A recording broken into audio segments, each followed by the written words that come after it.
ఓం నమో నారాయణాయ. అందరికీ నమస్కారం అండి. ఆషాఢ మాసంలో శుక్లపక్షంలో వచ్చే ఏకాదశిని తొలి ఏకాదశి పర్వదినంగా మనం చెప్పుకుంటాము. ఆషాఢ శుద్ధ ఏకాదశిని శయన ఏకాదశి అని, హరిశయన ఏకాదశి అని, లేదా దేవశయన ఏకాదశి అని, పేలాల పండుగ అని కూడా అంటారు. ఈ రోజు నుంచే చతుర్మాస వ్రతం ప్రారంభమవుతుంది. ఈ ఏకాదశికి సంబంధించిన పవిత్ర కథను పద్మపురాణంలో మనకు తెలుస్తుంది. తొలి ఏకాదశి పవిత్రంగా భావిస్తాం. ఈ తొలి ఏకాదశి పర్వదినం నుండే మనకి తెలుగు పండుగలు అనేవి ప్రారంభమవుతాయి.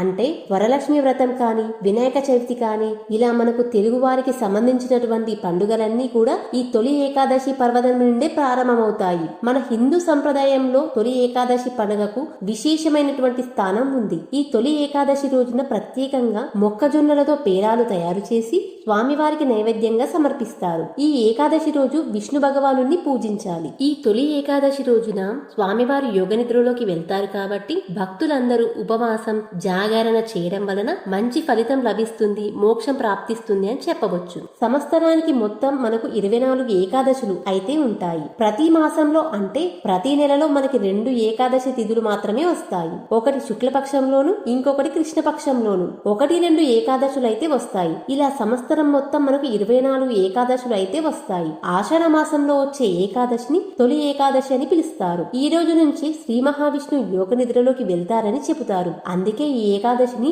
శయన ఏకాదశి అని పిలుస్తారు. అంటే సకల దేవతలు అంటే 3 దేవతలు వచ్చి స్వామివారిని ఈ రోజు దర్శించుకుంటారని 3 ఏకాదశి అని కూడా పిలుస్తారు. ఈ తొలి ఏకాదశి రోజుని అమృతము అలాగే హాలాహలం అంటే విషం పుట్టింది ఈ రోజునే చెబుతారు. ఆ విషం భూమి మీద పడితే భూమి మొత్తం నాశనం అవుతుందని పరమశివుడు ఆ విషాన్ని మింగింది ఈ రోజునే అని చెబుతారు. అలాగే మహాభారత యుద్ధంలో భగవద్గీతను శ్రీకృష్ణుడు అర్జునుడికి ఈ రోజే ఉపదేశించినట్లు విశ్వసిస్తారు. మన హిందూ పురాణాల ప్రకారం శ్రీమన్నారాయణుడు క్షీరసాగరం తల్పంపై 4 నెలల పాటు ఉండే ఈ కాలాన్ని చతుర్మాస దీక్షగా అయితే వ్యవహరిస్తారు. ఈ చతుర్మాస దీక్షను ముఖ్యంగా ఎక్కువగా మహర్షులు, ఋషులు, పీఠాధిపతులు అయితే ఆచరిస్తూ ఉంటారు. ఈ 4 నెలల పాటు శ్రీమన్నారాయణుడు పాతాళలోకంలో ఉన్న బలి చక్రవర్తి దగ్గర ఉండి కార్తీక మాసంలో వచ్చే ప్రబోధిని ఏకాదశి రోజు తిరిగి వస్తారని పురాణాలైతే చెబుతున్నాయి. ఎంతో మహిమగల ఈ తొలి ఏకాదశి వ్రతాన్ని ఆచరించడం వలన అశ్వమేధ యాగం చేసినంత ఫలితం ఇంకా